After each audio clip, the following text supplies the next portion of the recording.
Alright people, honeymoon phase is over with Battlefield 6, and it's time for me to make a video about it. After becoming the Kobe Bryant of Battlefield 6, God rest his soul, and putting over 180 hours on Battlefield 6, I think I can confidently say that I am ready to make a quick and easy to digest summary and review of the launch of Battlefield 6 all the way through Battlefield 6's Season 1. The main reason why I'm making this video is because I don't want to come off as biased because I made a video similar to this with Delta Force but didn't make one yet with Battlefield 6, and I don't want to have allegations of EA paying me under the table even though they aren't, even though it would kind of be appreciated at this very moment of this juncture. But first thing first, I'm going to give you guys an analogy. You know those days where you wake up in the morning and you are just fiending for your favorite cereal, like Cinnamon Toast Crunch, like Lucky Charms, Honey Nut Cheerios, Frosted Flakes, whatever you guys are into. So you finally get down to the kitchen. You get up on the step stool because you're short, and then you go and grab your favorite box of cereal. You grab the biggest bowl that you can get. And then you open up the refrigerator door only to find out that there's a whole molecule of milk left in the doggone milk carton. This type of disappointment and anger is among the worst in the whole entire world. And that's honestly how I can describe Battlefield 6 at this very moment in time. It's like the base is there, it's just missing some things, or just missing one of its most important things. Now, the background gameplay that you guys are going to be seeing throughout this video is going to be a mix of like Portal servers where me and Operation Metro and other matches where I'm just in custom search, like specifically fiending to play Empire State or Iberian Offensive or whatever the case may be. So the gameplay goes a little bit all over the place, but it's going to illustrate my point in this video. Now, and I know this video is going to be a little bit all over the place, but I basically summed it up on a piece of paper. Yes, I had to write stuff down on a piece of paper because I usually go off the cuff. This is something I never had to do until situations like this arise. Now, first thing first, your boy has logged over 180 hours on Battlefield 6. 180 hours since October 10th, 2025. That is officially 4 months and 10 days since I'm actually recording this video. And by the time this video is recorded and by the time this video gets out, it's already a few days past Season 2 because I'm going to be honest with you, I clean forgot that Season 2 was even dropping, bro, because I got the dates mixed up. I thought it was going to be dropping today on the 20th of February. But regardless, I'm going to start it off with probably the biggest elephant in the room. Number one is the content. Now, the content for Battlefield 6, it's kind of there, but it's not there at the same time. What do I mean by that? Is that the game started off with 10 maps, like 9 conquest and breakthrough maps, 1 close quarter Saints, which was Saints quarter for TDM, domination, and like the squad deathmatch modes. And also, I think we also got free-for-all as well, but that's besides the point. So then that was the launch maps. Now, 2 of the maps in question were the biggest maps, which was Operation Firestorm. The smallest map that we had was, I believe it was Empire State. Then when Season 1 dropped, which was, I think 14 to 17 days after the launch of Battlefield 6, which I think was on either the 24th or the 27th of October. And that brought the RedSec mode and the Gauntlet mode, which was free to play. Now, to be honest with you, I think that them releasing RedSec and Gauntlet that early when Battlefield 6 first launched was inevitably what made the player count drop off a cliff. Because even with the free-to-play RedSec mode and the free-to-play Gauntlet mode, and the Gauntlet mode is actually pretty good, I am not the biggest Battle Royale fan, and the RedSec mode is actually pretty fine. I won't say that it's bad, but it's not the best either. It's like a neutral ground. It's either you're going to like it or you're going to hate it. But even with a free-to-play Battle Royale that literally nobody asked for, by the way, it can't even retain 55,000 players on Steam as of this juncture of all junctures. And to be honest with you, there was moments in times in the Gauntlet mode, I was playing the Gauntlet mode with my friends more than I was the RedSec mode. Because the RedSec mode, like I said before, I'm not the biggest Battle Royale fan. Whenever I have that certain scratch of the itch, I'll literally play any other Battle Royale that there is to offer at this very moment in time, at this juncture. Fortnite, Apex, whatever the case may be. Mainly it's been Fortnite and Apex. But literally, I could throw a rock clean out this window right now and it'll hit someone in the head that has played a battle royale and can name me 10 battle royales off the cuff. But back on topic though, the lack of content has pretty much overall is what's basically killing the game. And when season one dropped only two maps. It was only Blackwell Fields, which was god awful, and people basically snipe. If basically, let me also just cover Blackwell Fields just real quick in this portion of the video. On Blackwell Fields, unless you're a sniper camping on top of the fields, you're gonna spend most of your time getting sniped, ran the hell over by a random ass LAV, getting taken out by a helicopter or a jet, or if you're a helicopter player or a tank player, you're gonna get spawn camped at either side of the spawn because there's basically no cover for vehicles to take off and land to be protected to at least repair your vehicle. There are some points in that map genuinely where if the enemy team caps more flags and they got snipers set up at key locations on that map, you're gonna lose. There's no ifs, ands, or buts about it. You're gonna get spawn camped and you're gonna get spawn trapped the whole entire match. I refused. It got to the point where I had to take Blackwell Fields out of the rotation. It was that bad. And then the better map of season one was Eastwood. And if you want to know where Eastwood came from, it's from the California Battle Royale map that's in the RedSec mode. They basically just trimmed out a portion of the Battle Royale map and then put it into multiplayer, which I'm actually glad that they did that because I wanted to experience the whole entire California Resistance map. But of course, there's only one map given to us in the multiplayer, and then the rest you have to play in the Battle Royale or the Gauntlet mode. Then in season one, I think they only dropped like three guns, and I think it was the it was the 300 Blackout Scar. That was one. They pretty much put in another Magnum. I think it was like a 38 caliber Magnum, I think. And then the other one was the Mini Scout. Now that's three weapons right there, at least from what I'm like counting off my memory. I didn't write this stuff down, but I'm pretty certain that it was three total. If it's four, someone please correct me in the comment section. But the Blackout Scar was pretty much my favorite out of the bunch. But still, if you look at other games like Battlefield 3, Battlefield 4, Battlefield 1, where they had the pay for $50 premium like DLC, basically, you were guaranteed more than 4 or 5 maps, 10 plus weapons, and then on top of that, the launch already had like 50 something weapons total at the launch anyway, so each premium season, basically, you're getting 10 more weapons, which rounded the game's weapon total up to almost 100 weapons overall. With this live service thing that EA has a complete fetish for, it is not working, and they have to go back to the drawing board because having yet another season, and they delayed this season, by the way, so because I think it had something to do with the fact that Vince Zampella died and they were on vacation. But my thing is, if you were already planning this much amount of content, this stuff should have been planned out in pre-alpha all the way up until the launch, so you at least have a head start on the content that you're going to be releasing or have a certain idea of it. But with season 2, it's the same thing pretty much. Then season 2, 2 maps, and then they bring in 4 weapons. They bring in the dirt bike, and then they're also bringing in the Little Bird on select maps. Now, that would be nice as like a mid-season update, kind of like Rivals does with season 6 all the way up until season 6.5, because they do 0.5 updates every single season and they don't drip feed content. They actually give you the content. So this live service model with EA and the lack of content is honestly concerning. And it's about to be our own separate video on its own separate merit. So that's what I have to say about the lack of content. It is not very good. Now, the second part of the video that I want to talk about is the gameplay. Now, how is the gameplay? The gameplay is very fun. It is so much fun, man. As someone who has 180 hours, it's addicting.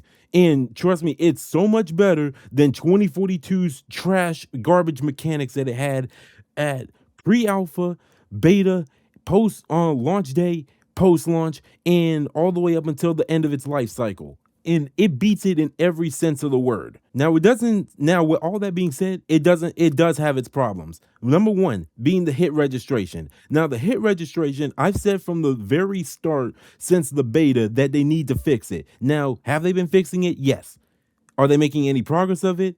Well, yes and no. It's really, let me paint a picture for you. You know a salmon trying to swim upstream to avoid the bears? That's pretty much what it's like with DICE trying to fix hit registration in their games, because they, for whatever which reason, DICE always has a problem trying to fix hit registration in their Battlefield games. This has been a problem since Battlefield 3, Battlefield 4. It wasn't that much of a problem in Battlefield 1, but Battlefield 5 especially, it was at its worst in 2042. And I would say that launch day, it was better on launch day with Battlefield 6. But at the same time, when the hit registration seems fine, they would put in an update that would completely break the hit registration or make the hit registration unbearable or the netcode unbearable, as to the point where you're literally getting shot behind walls or shot behind cover. And you know good and well that you hit control or prone or whatever you got your keybind to go prone behind cover. And I cannot tell you how many times I've died by a stray bullet behind a wall.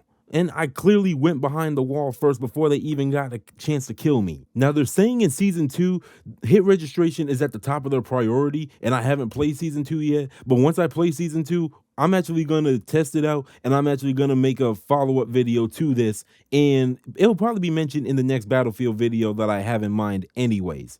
So that's one thing. The second thing to that statement is that the updates will completely break something.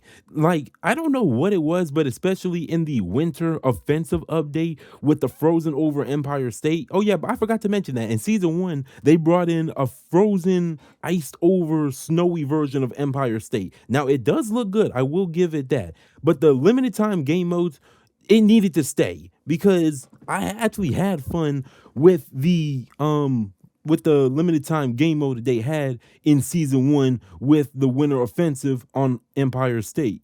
Now, one of those updates in question, I specifically remember, not only did it break the hit registration, but it also broke the net code, as to whereas if you were playing above a certain amount of ping, you weren't gonna kill anything. You were gonna die to just anything. You would die to just basically anything in the game, and it got ridiculous. But aside from that, gameplay wise, everything is fluid for the most part. Everything's fluid, and like I said before, fluidity is what the key was with Battlefield 6 when I made those videos before launch. So I'm glad that the fluidity is still at its best. Now, going on to the third part, the guns and the weapon balance. This is pretty much going to be a 2-for-1. I don't care. Now, I'm just also going to address the 500-pound elephant in the room and dispense that by saying the weapon balance is god-awful. The weapon balance needs to be addressed, and I'm pretty sure that they addressed it in season 2, I mean, with SMGs dominating at AR range, specifically the SCW-10, the PDW, and also the MP5 and the Vector. And meanwhile, while the SMGs are dominating at AR range and basically outclassing ARs and carbines at the same time, you also have overpowered assault rifles like the TR7, and I forgot what it's called, the AEK 971. That's its real name. I keep forgetting the fake names. I really wish they would just use the real ones. But regardless, those two ARs have basically became the meta for Battlefield 6 at this juncture. Now, I can't say post season 2 because I haven't played it yet, but basically I got to the gravy train late with the TR7 because even though this gun has a shit ton of recoil, it drops people in 3 shots. Honest to God, it does. And the AEK 971 basically is just a laser. It's a laser. You can drop people no problem with that gun. And then on top of that, there will be other times where the LMGs felt like they were handling better than ARs. I'm talking about people was just laser beaming me with LMGs and hip firing better off the hip fire than what they was with an AR. And LMGs, it's a heavy machine gun. It's a heavy machine gun, and I don't understand how I'm being beat by LMGs when I have a lighter AR in my hand. That I just don't understand. But apparently they also made changes to the ARs and the carbines both, as to whereas the recoil is a lot more stable at ranges, so that they can have an advantage compared to LMGs and SMGs at their desired ranges.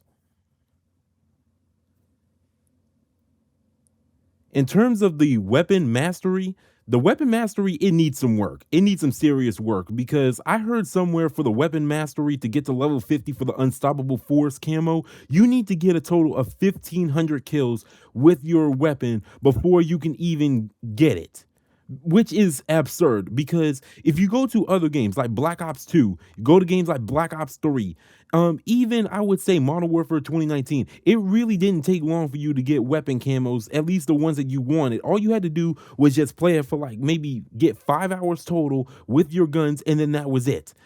In this game, it feels like that you need to slave 10 plus hours, 10 to 15 hours on one gun just to get all the attachments in the Unstoppable Force bronze camo.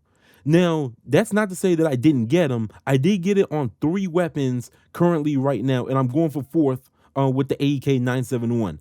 First weapon that I had to get on the Unstoppable Force camo mastery for was the Scar L. The Scar L is my baby. The second gun after that, you already know, the 300 Blackout Scar SC, which was my baby in the open, not the open beta, but the closed beta playtest in Battlefield Labs. Then, of course, number 3, the M4A1. This one was my baby in the open beta, and it was at the launch of the game until I unlocked the Scar. And I will say the camo does look great. I thought the camo was going to be a little bit goofy, but for the mastery. But honestly, this does remind me of like getting gold in Modern Warfare 2 or Modern Warfare 3, the OGs, not the new ones.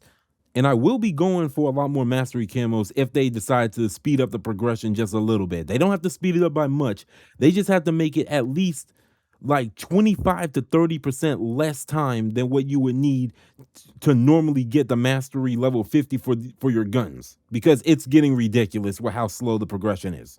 And aside from that, that's really all I have to say about the gunplay, like the guns and the weapon balance. Now, I'm actually going to go on to probably the most controversial part of this video, and that is the maps. Good God Almighty, where do I start with the maps?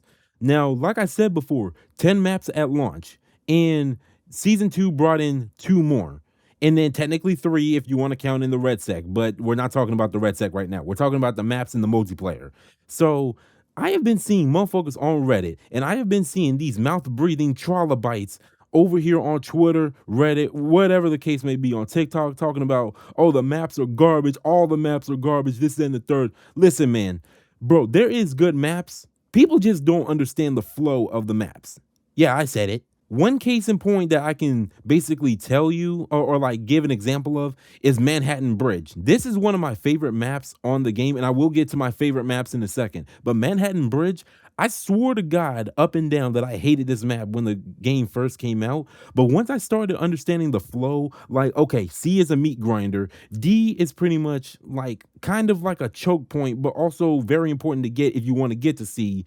B is basically a sniper's paradise, and A and E is basically the spawns. So once I understood the flow and where the enemies specifically come in at, and also holding down the points, and specifically finding out all the tips and tricks on how to like hold the point, and also all the possible entry and exit points, I pretty much understood Manhattan Bridge to a T. Same with Siege of Cairo, same with Iberian Offensive. Now, I may as well get into my favorites as of right now. So this is going in no particular order, but I would just say number 1 and number 6. I didn't even number these. Okay, I'm just gonna go off the cuff with this. So the first one and the last one is basically in the order. Everything in between is basically open for discussion. So my favorites go: number 1, Manhattan Bridge; number 2, Siege of Cairo; number 3, Iberian Offensive; number 4, Eastwood; number 5, Empire State; number 6, Operation Firestorm; and number 7, Mirak Valley.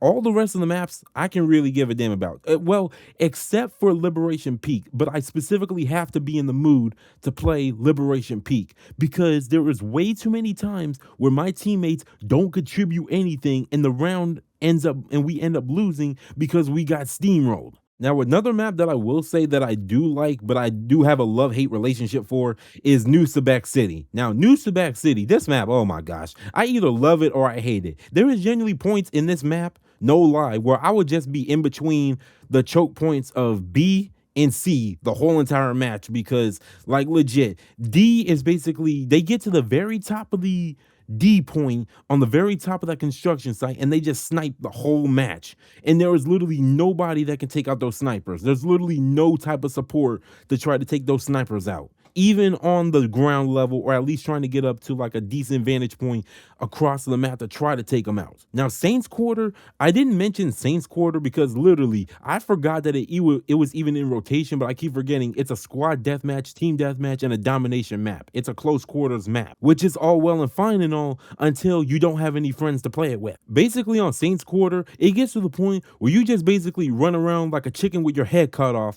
not helping your squad and just playing for kills. That's basically all it is on Saints Quarter. It's basically a Call of Duty map. Maybe they were trying to appeal to the COD fanboys and the Call of Duty guinea goats, but honestly, like, I took this map out of the rotation as well, but I specifically have to be in the mood to play it anyways. And while we're on the topic of the maps, there was a few glitches as to where it's like, I'm pretty sure you guys remember the drone glitch. Now, if you guys don't remember the drone glitch or haven't experienced it yet, I don't know how you haven't at this juncture, but basically at the launch of the game, you can use the recon drone, and the assault class or any class can actually use the sledgehammer to boost themselves up with the recon drone to get to places that you're not supposed to be in. And this was prevalent on Siege of Cairo and Manhattan Bridge, and I want to say it was also Empire State as well, but I can't necessarily remember. But it was the main two culprits was Manhattan Bridge and Siege of Cairo. It was basically insufferable to play because of the recon sledgehammer glitch. But they did actually patch that rather quickly within the first month of the game coming out, so I do appreciate that. But there was also a point where with the glitches, there was also a point on Manhattan Bridge where they was also finding areas on top of the tallest buildings on Manhattan Bridge that you could only get to via helicopter or the attack helicopter, and you had to basically waste the attack helicopter in order to get up there if you were going up there by yourself. If you had someone up there that was basically your mobile deploy beacon, then basically you're just going to be dealing with someone who's going to be camping at the top of the map, sniping the entire match. It got ridiculous.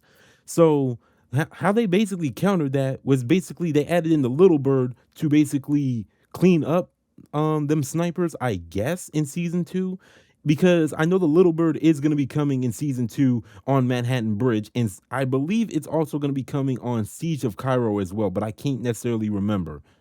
And the last part of the map section of this video that I am going to talk about is the season 2 maps. Now, this is just going to be rather short and sweet because I'm actually going to save this for a whole nother video. But they're actually bringing in 2 maps. It's Contaminated and it's, I forgot the other fucking name of the map already. But basically, they said the other map is going to be basically based off of Locker from Battlefield 4, Operation Locker from Battlefield 4. Now, I will say this. Contaminated, it did get leaked in the Battlefield Labs playtest. It does look good. The only trouble is when we get to the second map that's kind of like Locker, it's going to be to the point where we definitely need more maps, because putting in 2 maps per season, and every season is going to be 3 months. So basically they need to bring 4 or 5 at this point. And if they have to remake a classic Battlefield map, they're going to have to. I don't see them not as an option, because having 2 maps per season with the seasons being 3 months apart from each other is absolutely ridiculous. And mind you, in games like Battlefield 3, Battlefield 4 with the premium service, they had even lesser resources and they had lesser hardware limitations, and they still made it happen. But the devs did say that they are going to be not basically remastering 1 map every single season, but there's going to be a lot of classic Battlefield maps returning in Battlefield 6. And hopefully they can bring back my favorites, which is Siege of Cairo, Zavad 311, New Transmission, and I think Zeba Tower from Battlefield 3. That was actually my favorite map on Battlefield 3, believe it or not. Now, that basically more or less covers the maps. Now, let's get into the progression. Now, I touched upon this in like the guns in the mastery section, but I'm basically just gonna emphasize it right now. The progression overall feels too slow. Weapon mastery, class gadgets, battle pass progression, and the attachments for your guns feel way too slow. It feels just like molasses, bro. And I do not exaggerate, because let me put this into perspective for you. Let me paint a picture for you. When the Battlefield 6 Season 1 Battle Pass first came out, I had the Battlefield Pro token that immediately jump skipped 25 tiers. That was the first tier, and I think the first half of like the second tier. Since then, it took me more than 3 games just to get 1 tier done. 1 tier done. And that's at best if I have a good game or we have a good game. And even on double XP weekends, and even with double XP tokens, weapon tokens, and also 2 times battle pass tokens, it still feels too slow. Because honestly, even with the 2 times battlefield battle pass tokens, like, it still feels like what it should have been. In between then and up until like the 17th, when season 2 first came out, because I'm assuming all my stuff is gone. And if they make a compensation as to whereas the Battlefield battle passes don't expire, like the Marvel Rivals battle passes don't expire, at least, at the very least, it'll be justifiable with their live service model that they currently have going. But as far as I know, there is no, like, the fact that you can basically pick up the battle pass whenever you want and it doesn't expire. It's nothing like that. And not that that matters, because if you're not going into the battle pass progression, or like trying to focus on the battle pass progression, you're going to be spending most of your time trying to unlock attachments for your AEK 971, or you're going to be trying to unlock class gadgets with almost mission impossible like challenges that will force you to completely deviate from the team and deviate from your squad just so you can unlock the fire breath shotgun for the assault class. Honest to God, it took me way longer than what it should have to unlock the deploy beacon for the assault. And honest to God, I forgot that they put the deploy beacon in the assault class, because it was a point in time for like the first 70 hours, I didn't see a single deploy beacon. Because I feel like all they have to do with the progression is just make a permanent like boost to progression, as to whereas like the standard progression is 30% to 40% more than what the base game in season 1 currently has. I feel like a 30 to 40, maybe 45% at most is a good even ground and a compromise for progression, especially for new players trying to get into the game. Because if the progression is far too slow, people is going to give up and stop trying. They're just basically going to quit the game because of that. And plus, they also have to make the challenges fun, not only fun to do, but and not a chore, but they also have to make it not only reachable, but at the same time, they also have to make it feasible.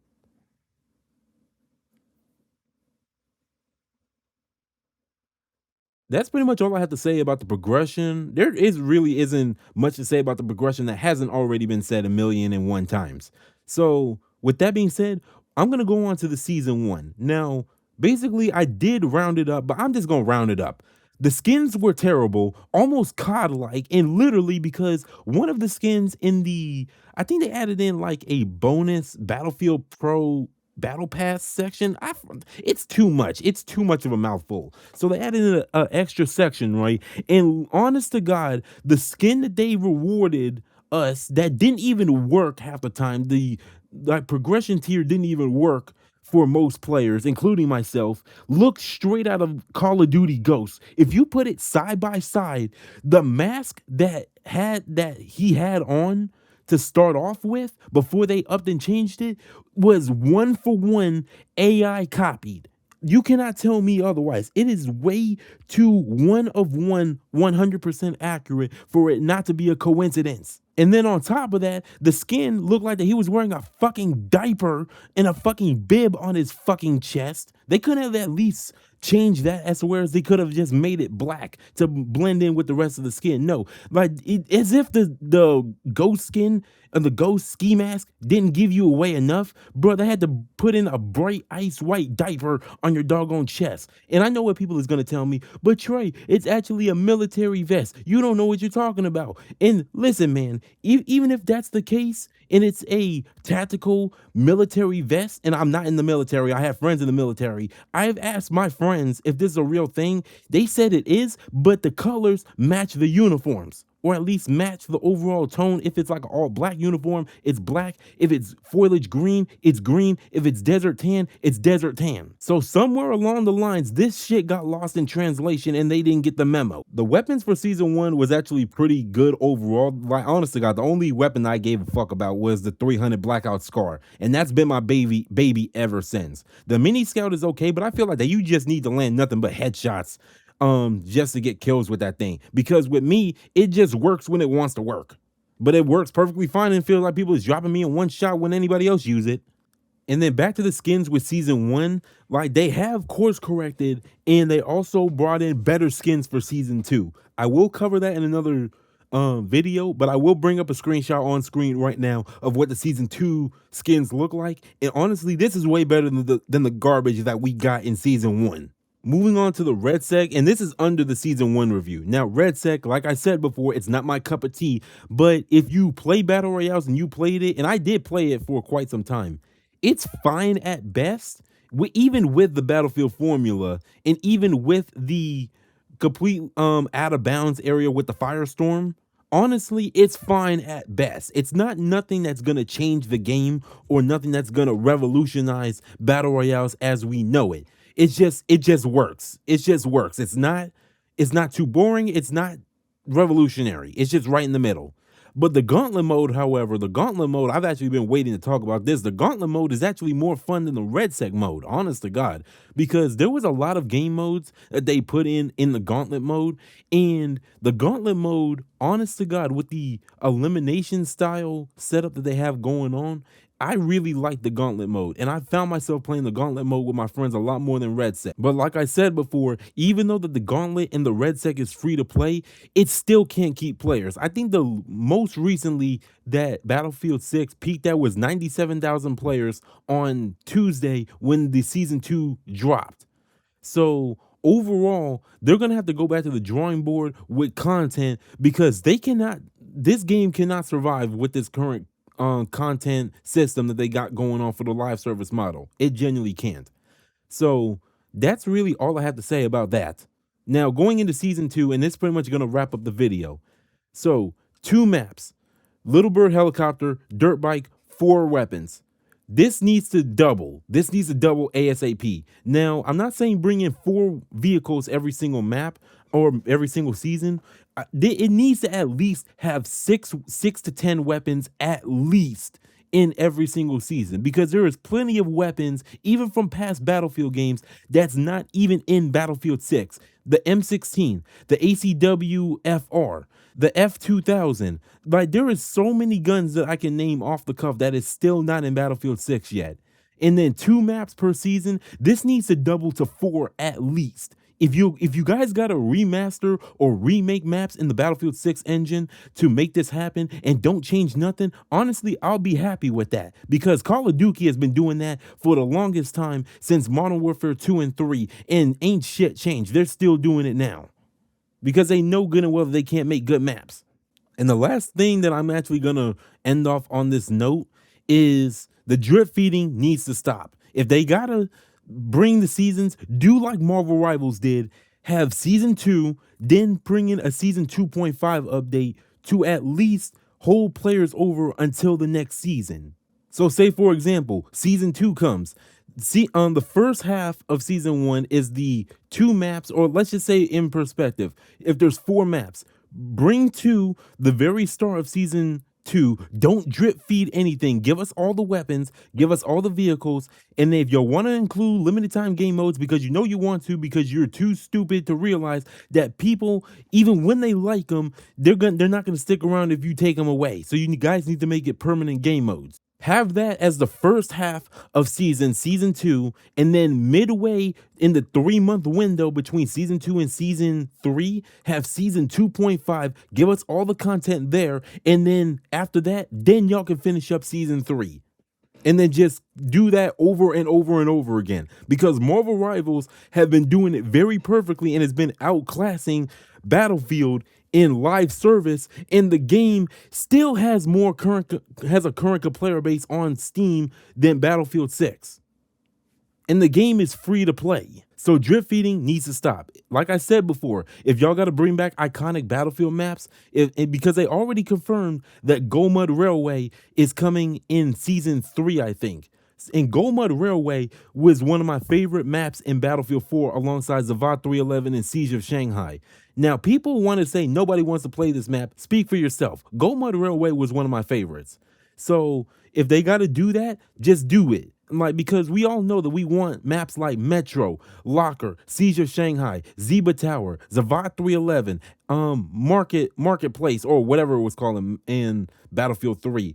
We want those maps back. If y'all got to remake them, then go ahead and remake them. Y'all already have the assets. You already have the tools to make it happen and the new engine for Battlefield 6, so just make it happen. Just don't disrupt the flow and what made the map good to start off with. But overall, am I liking Battlefield 6? Absolutely. Is the content lacking and the player base is jumping clean off a cliff? Absolutely. Can EA fix it? Probably not. Like I said before, EA can fuck up a cup of coffee, but someone told me that a glass of water is a tall order for them. And honestly, it's not far off. But that's really all I have to say. And this is pretty much my review and my honeymoon phase is over video for Battlefield 6. I mean, that's fine. And let me know what you guys think about Battlefield 6 down in the comments. Now, I haven't been playing much as of recently because, of course, Deadpool and Marvel Rivals dropped along with Elsa Bloodstone. Me and my boy Michael has been playing that game pretty much all day, every day since. But let me know what you guys think, and if there's any points that you guys disagree with or you guys could add on to, let's get the discussion popping down in the comments, because Battlefield 6 is one of my favorite FPS games as of recently, and that's not saying much. So, and I really want this game to succeed for as long as possible. So anyways, I'm about to head off, I guess. I'm just gonna play some Midnight Club. Honestly, I just been playing Midnight Club again for like the past few days to get out of my little hump that I got going on. And like, honestly, God, it's been a blast going back to Midnight Club. But I'll make more videos about Midnight Club soon. But anyways, this is your boy Gwop. Make sure you guys like, subscribe if you guys are new, and I'm out, bro. Deuces.